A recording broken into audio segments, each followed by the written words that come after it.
All right, welcome everyone to the ngrok Developer Roundtable.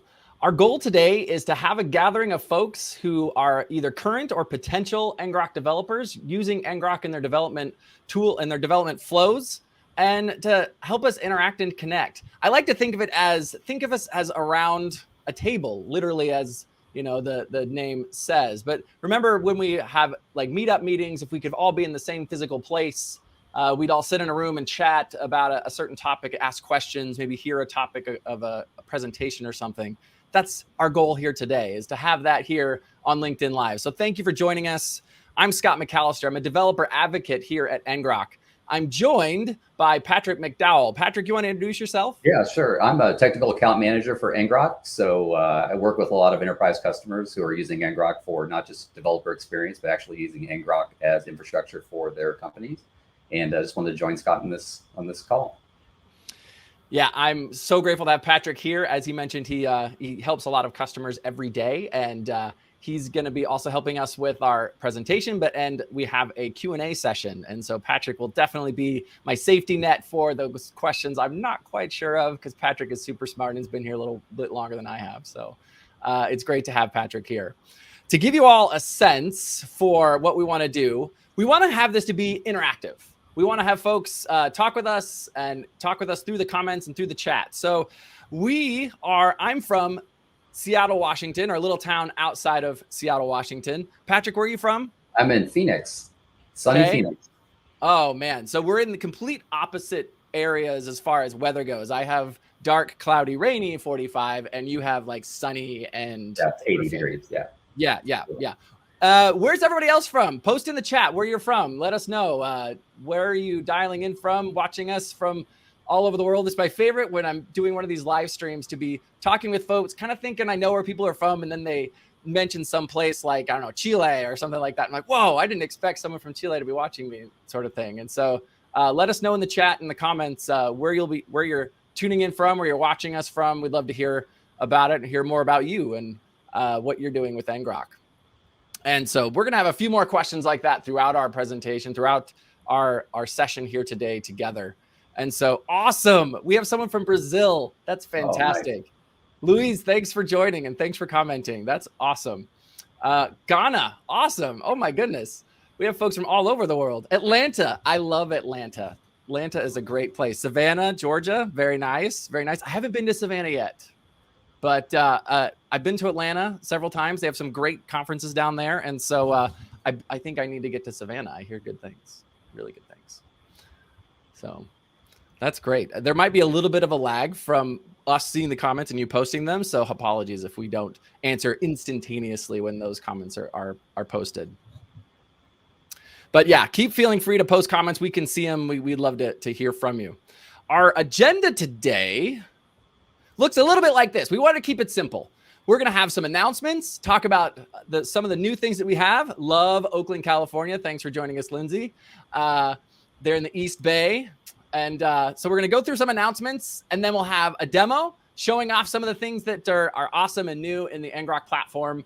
And then we want to open it up to you. We have questions. You have questions. We have answers. And we'd love to chat and have conversations with you today. And honestly, if you can even connect with one another and see what maybe you have had experiences that others haven't, or things that they're having issues with, please feel free to respond to their questions in the comments there. Brooklyn, nice to have you. Awesome. And Rexford, that's great. That is what we're going to be talking about today. We're going to talk a little bit about webhook testing, or at least the origins. In fact, that leads right into what I was going to talk about first. If you may be familiar with ngrok as a CLI tool, something that runs on your command line that provides ingress into a local development environment. You have the ngrok command that says ngrok, you put HTTP as the protocol, you give it the port that your process is running on, and maybe even a domain. You could have a domain set up, and boom, you create an ngrok session where now all the traffic going to that domain is being routed to that port on your machine, instantly providing easy, secure access to that process on your box. You don't have to worry about the network settings in between your box and getting outside of your house or outside of your office network. ngrok supplies that easy ingress for you. And if you have used ngrok a lot in the past, or maybe not watched us a lot recently, you may think this is everything that ngrok does.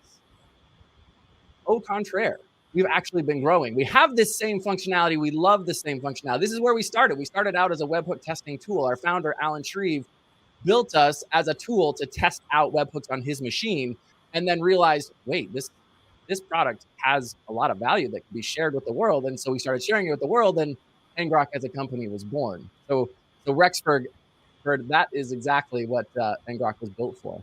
And Scott, I'll just say, like, for me, like, before I use ngrok all the time. Like, it was my go-to tool for building a skim connector or something like that, and I just looked at ngrok as a developer tool and never really thought about what you actually like run your products on this platform. And this, as you went to this slide, I think, a lot of times people just run the command line tool. They don't go into the dashboard and they don't see like all the things that we do with the edges and load balancing and all the capability we have behind the scenes, like even some of the webhook connectors we have pre-built, and, we're constantly adding to that. So sometimes people don't see it. They just look at us as a developer productivity tool, but I just wanted to, we all start somewhere, and that's why I started the same thing. So yeah. Same here. Exactly how my story was identical. I needed a way to test out webhooks on my machine. I think at the time I was honestly testing out OAuth on a different platform. Yeah. Right. And it was amazing. It was so good. I actually wrote a blog post about it years ago because I was like, this is amazing. Yeah. And so when I heard more about the ngrok story and about the platform that has been developed, how we're taking that same ingress functionality, but also moving it into production, moving it into situations where folks are trying to connect from public data centers into private data centers and things like that. It's fascinating to see the different use cases that people are using ngrok for. Yeah. And so it's really cool to see that it's expanding as people are finding new needs. They're saying, well, hey, I love this functionality. What if I use it here to get access to a device I need that's sitting in a network that I don't have really control over? Yeah. And they can use ngrok to do that. So with that, they can plug into other functionality, like you were saying, inside of the ngrok platform. We have authentication, we have load balancing, we even have hooks into observability. So you can like pump out events that are happening through your ingress there, your ingress connectivity, and pipe it into something like Datadog and have logs of that information passing through. And so by doing all of this, we're seeing that ngrok is becoming more and more part of people's production use cases, not just development use cases anymore. In fact, over the last, Patrick, do you know when we started with the SDKs? It's been relatively recent, last year or so? Yeah, I started about a year and a half ago is when we first started to release the SDKs. And I'm kind of glad you brought that up, because that was one thing that like I wanted ngrok to have, is like, this is great, but I wish, like, I don't want the agent, just want to compile it into the code. And like that was being released as I joined. So I was very excited about that. Well, we're also excited to talk about new SDKs that we have coming out, or at least that have come out within the last week or so. We had, as you mentioned, right about what you said when you were joining the company, we were releasing things like the Go SDK, the Rust SDK. We even have an Ingress Controller for Kubernetes. And so those have been providing ingress to people's applications in those settings. Is anyone using us with those SDKs, either Go, Rust, or our Kubernetes Ingress Controller? If you want to put it in the chat, let us know if you're which one of those you are using, or you're learning about now and you're like, wait, you have a Go SDK? So which one of those are you most excited about, or are you using today? Med, awesome. Thanks for joining us. So it might be a little bit of a lag, but we'll keep up with it. Yeah. We'll wait for a second. But just wanted to say thanks for joining us from Tunisia. Med, you're awesome.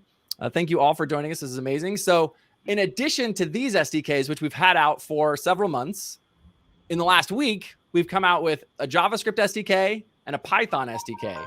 So we're expanding that family of SDKs that we have ngrok running in. And so of these 5, which one of the ones are you most excited about? So post in the chat which one of these are like lights your fire and you're like, wait, that's cool. I can now take ngrok and put it inside of my application code using either our JavaScript SDK or our Python SDK. Interested in learning more about the Kubernetes Ingress? Awesome. We're going to show a little bit of that today, Tim. So we'll talk about our Kubernetes Ingress Controller as part of our story we want to tell in our demo. So Continue to post into the chat. Let us know which one of these are interesting to you. And also, of these 5 agent SDKs you see on the screen, which one is not there that you wish was? I know we're working on Java, but what else would you want to see? What languages do you just love that you use every day that you could say, I could see ngrok being really, really useful inside of this language? Let us know, again, in the chat. Post in the chat where you would love to see another ngrok SDK. See if we get any requests for WASM or anything. That would be amazing. Yeah. Yes. And one last note before I jump into real live code. If you want to hear more about these announcements as they come out, these roundtables we plan on having about once a month or so. Announcements happen a lot sooner than once a month or so. And so follow us on the ngrok blog at ngrok.com/blog. You'll see product announcements, but also different tutorials, different educational posts. I've been posting some things about just building apps to JavaScript in general. A colleague of mine is writing some great articles on Go applications. And so we just want to put information out there that's helping developers be better developers. And so check out the ngrok.com/blog. We post on there fairly regularly. In fact, we have quite the engine running right now where we have several posts coming out each week. So if you can find us over there. Java, yes, Lindsay, that's a good language to have us in there. That is coming out shortly in the next little while. So we're definitely working on that one. And so what we want to do now is pop out of the slides. And I want to tell you a story. I'm going to tell you a story of taking an application from my local machine, my development environment, and then progress. We're going to progress with our application with ngrok and go through talking about our CLI, but then also talk about our Go SDK, and then talk about deploying our application with Kubernetes inside of a Kubernetes cluster. So here, Ruby, Bill, very nice, very nice. Ruby is definitely a good one. We should add that to the list. Someone should be writing that down. Let's see. Tim, I think your question we hopefully will answer during. If we don't, let me know at the end. So I'm going to pop out of my slides here, and I'm going to come over to my code. And I have a Go application. It's a simple web application that hits a news API. And it's going to allow us to search for news articles and news on a certain topic. And I have some endpoints here. My endpoints have some handlers. And it's going to be using the basic HTTP package that is built inside of the Go language for building and serving up a web server on your machine. It's going to listen and serve on the port that we specified, and we specified port 3000. So I'll come out here to my terminal, and I have my application here, and I'm just going to say go run main Go. I have my application. Let me know also if the resolution isn't great. We tested out before, but you never know different sizes of screens people are watching on. So we'll try to accommodate the best we can. And so here we go. Let's see. So we're running on port 3000. And if you're familiar with ngrok, you've probably seen, let me get my browser up. If I go to localhost port 3000, there's my application. It runs. It's nice. I can say, I don't know, Kubernetes. Let's keep it something not controversial. And we'll go here. We can see our news about Kubernetes. Works great for me. You all can see it on my screen here, but I can't share it with you. I can't share my URL. I can't say, oh, go look at localhost port 3000 because you don't have access to that. So using ngrok, the CLI, I can come out here. I'll go to this tab. Oh. And then I'll say ngrok HTTP 3000. We'll unlock it. And our demo will take a pause. So we're going to try this one more time. There we go. And now I have a URL that anyone can use. We can take this URL. In fact, I will drop it in the comments. Oh, that's right. I can't comment to LinkedIn. Okay. So you can take this. I could drop it into here. Now, anyone with that URL can get to my application. Pretty rad. I'm running out of my house, right? In rural Washington, in the middle of the mountains and pine trees. And we can still have our application that is running the same. You can get access to it if you wanted to. And we can have this great application for our testing environment. Great for testing webhooks, as has been mentioned. And it's something that is really good for development use cases. However, it's a little, what's the word? Ephemeral, I believe is the right word there. Yeah. Patrick, am I right? Yep. Right. Okay. Just making sure. Glad you have you here. So it's a little ephemeral, which means it's kind of temporary, right? And so if I go like this and I kill my application, suddenly no one can get to that anymore. It's a side process that's running in addition to my application. And so it's a little cumbersome to keep around and to make sure that both processes are running. And then also if this one dies, then I have no ingress into my application. So that's why the idea of running with a SDK for embedding our ngrok into our SDK makes a little more sense for making things more stable, less ephemeral. So I'm going to kill my Go application, and then I'm going to come back here to my code. And I'm going to come here. I'm going to comment out my list and serve. And then I'm going to uncomment this section here. And what we have here is a spot of code that is referencing our ngrok package that we've installed with go-get. And it's using a listen function that is just like the HTTP listener or the net.listener that's built inside of Go. In fact, it has essentially the same structures of the objects so that we can build this listener object that we assign to the tune here, the tune variable, and we pass it into the built-in HTTP serve function, which is going to serve up the local server, but yet it's now going to be listening with the ngrok settings and ngrok ingress. Thank you, VS Code. I know you're helpful. All right. So with this, I can sit here. I can configure my HTTP endpoint. I'm going to put my cursor over there, and we're going to just talk through this. So we have our HTTP endpoint. We set our domain. So it's going to be demo.ngrokpaperscissors.com.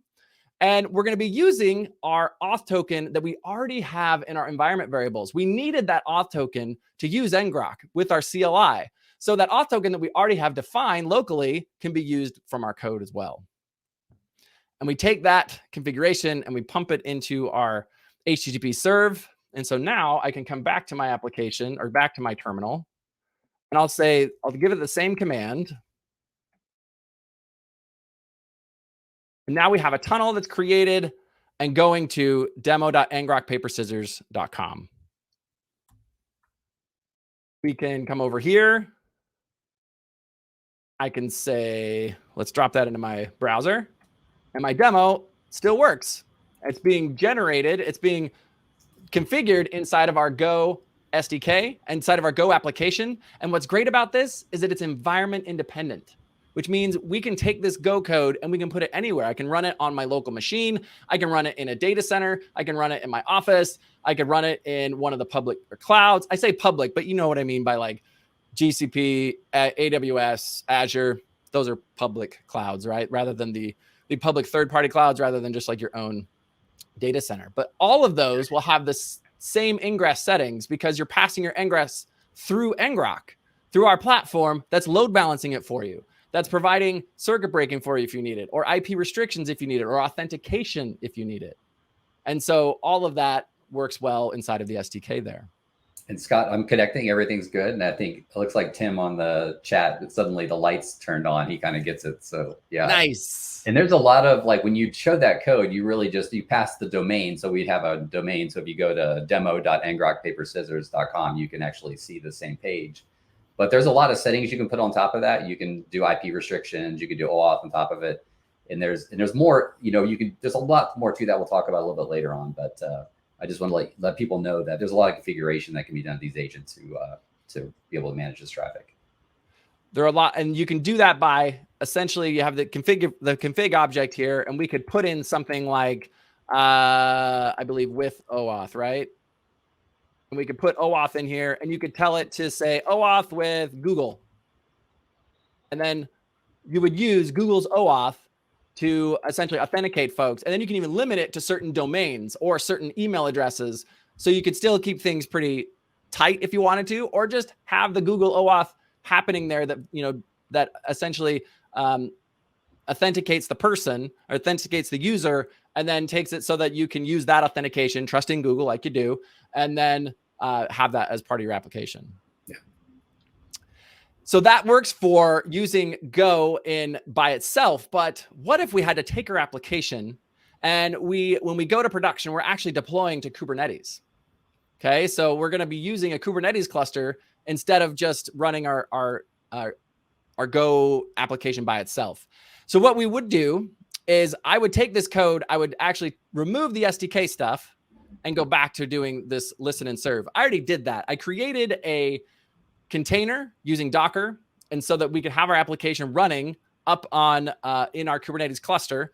And so I pushed that container up to Docker Hub, and so that I could reference it here in my Kubernetes configuration. So I have a Kubernetes manifest here where I have a service that is running HTTP on 4500.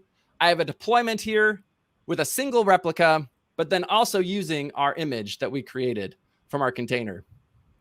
And so we take this, and now we configure our ingress.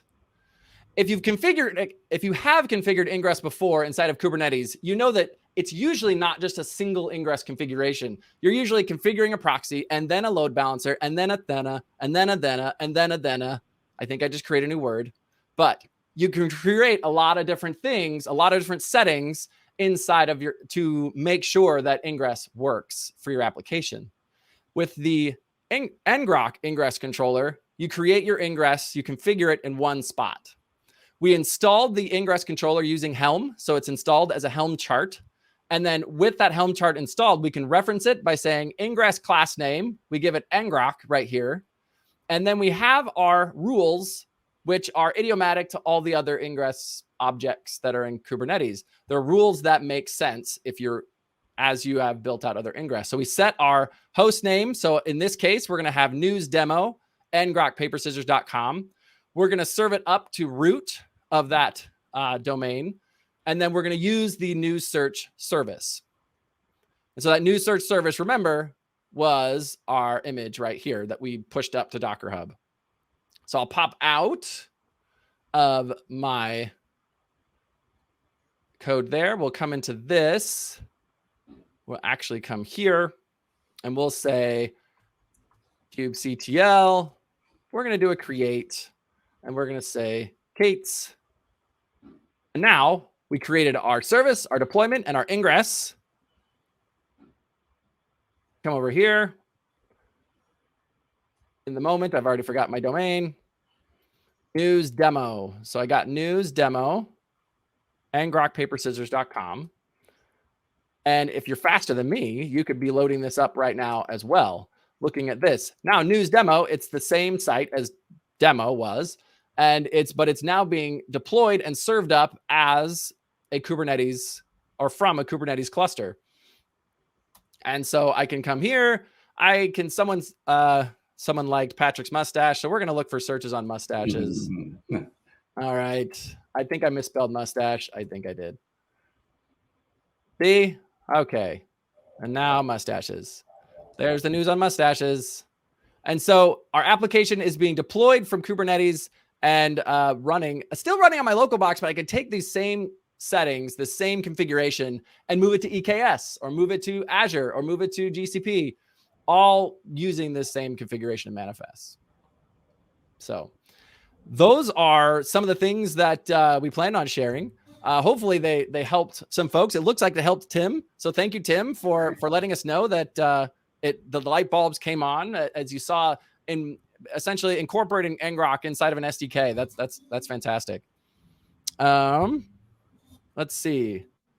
What other questions do we have? What questions do you all have that you want to see, either about the things we talked about today or other things you've experienced with the ngrok platform? We're here for you to chat with you, to chat about different topics if you want. Actually, while we're waiting for questions, because I know there's a little bit of a lag, The one thing you didn't show that I'm sure most of the developers are familiar with is the being able to, if you're running the ngrok agent, you can actually see the traffic. Like people like for debugging, it's a lifesaver. Absolutely.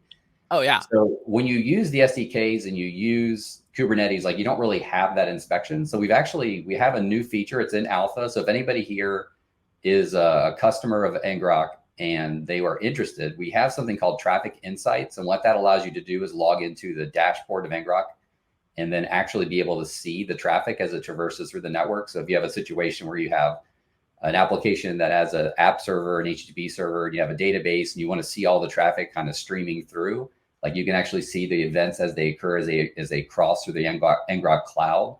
It's an alpha feature. It's very new. We didn't want to show it here because we feel like it could change a little bit, but if anybody's interested in that, that is available. I know this is more of a developer focused thing. So, the regular web inspector that people use is probably fine, but I just wanted to throw that out there that we are constantly adding features. And that's one of the most recent things that's in alpha for us right now. Awesome. That's awesome. So new that I barely knew about it. So that's great. So definitely I could see that being very handy. One of the things that I learned when I was starting to use the SDKs and the Ingress controller was like, oh wait, I don't have the inspector anymore. And so that's great that we're starting to build that functionality into at least being visible so we can see that information. Yeah, there's a lot more to it. I don't want to share too much, but we have a lot of ideas of where we can take that. So yeah, that's a good start. That's great. That's great. That's awesome. Let's see. I'm looking at the comments. I developed tree shade as an extension for Adobe Creative Cloud with Node.js server for templates and online interface. So ngrok is crucial, and not only for testing, because there are desktop softwares needed to install. That's awesome. That's great, man. Abdulaziz from, I believe you said you're from Riyadh. So thanks for joining us and thanks for sharing that with us. That's a great use case for using ngrok. That one that I hadn't thought of with Creative Cloud. That's great.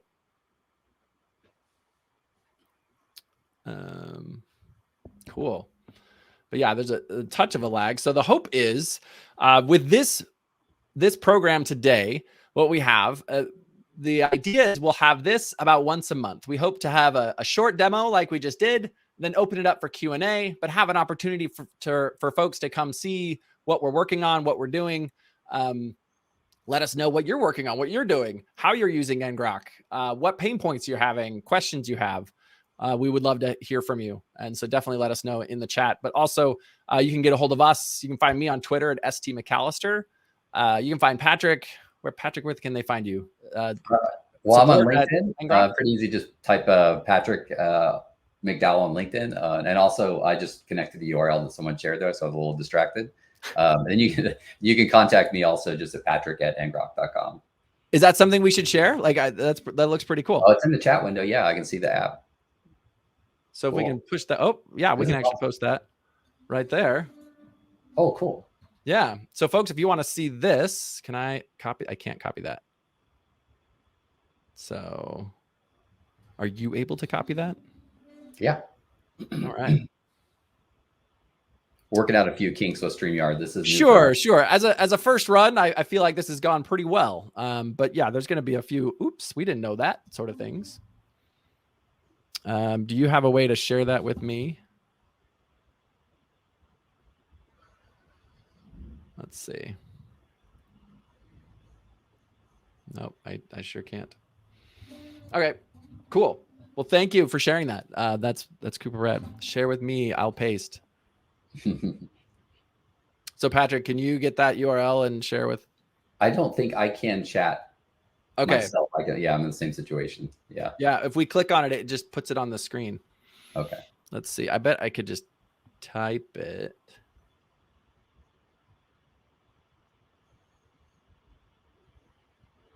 Cool.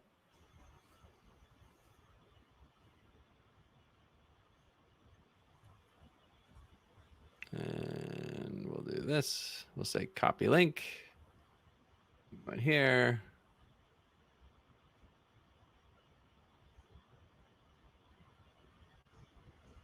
Awesome.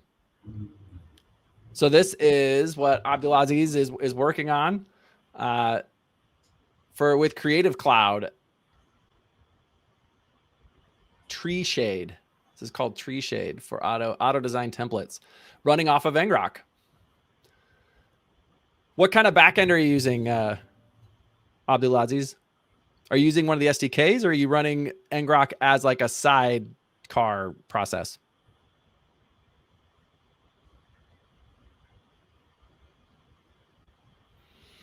So it's also an interesting experiment to see like what kind of lag happens between when we see something, when I say something, and when they see something and they say something. And so it's an interesting experiment. It's an interactive with Adobe Apps, InDesign, and Photoshop. Very cool.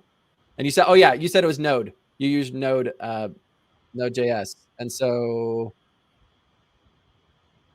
I didn't see if you were using the SDK, but now you could use the SDK. The Node SDK is relatively new, as I said. It's 7 days old, so it's fresh out of the packaging. And so I've been working on it a little bit. It's pretty cool. It's got some. I have a demo almost there. I don't know if it's ready for prime time just yet, but it's pretty rad. Actually, I could show it. I could show what I have. We'll see if it works. Anybody want to see if it kind of works? It might have a blue screen of death and have the whole, Microsoft effect to it if we want. I love Microsoft, honestly. I live in Microsoft country. So let's do that. So I have a JavaScript application here. And in my JavaScript application, the way you set up Ingress with the JavaScript SDK is you install the npm package, and then you set up a session, and that session uses the auth token. It connects. And then with that session, you create an HTTP endpoint, you set up the domain, and then you essentially fire off an ngrok.listen, which passes in our app, which is coming in from Express. I'm using Express as my API, but then the listener object that we just built. And then by taking that setup, we're able to have Ingress into our JavaScript application. I didn't test it before, so I'm just putting that out there now. Let's see. I think if I have one. Okay. I was working on it. So let's see. I have that. We'll say node server. Oh, hey. Cool. Okay. All right. So I have this. If you all want to go to Spin Vinyl, I have this rad little app where I'm keeping track of records. Here we go. So using the JavaScript SDK, I was able to spin up a node application that's using the Express framework, and able to provide ingress to that. So if you want to play with that, you can. All right. Well, I want to thank you all. Patrick, do you have anything else to share or to add? No, I think that's it. Yeah, appreciate everybody hopping on.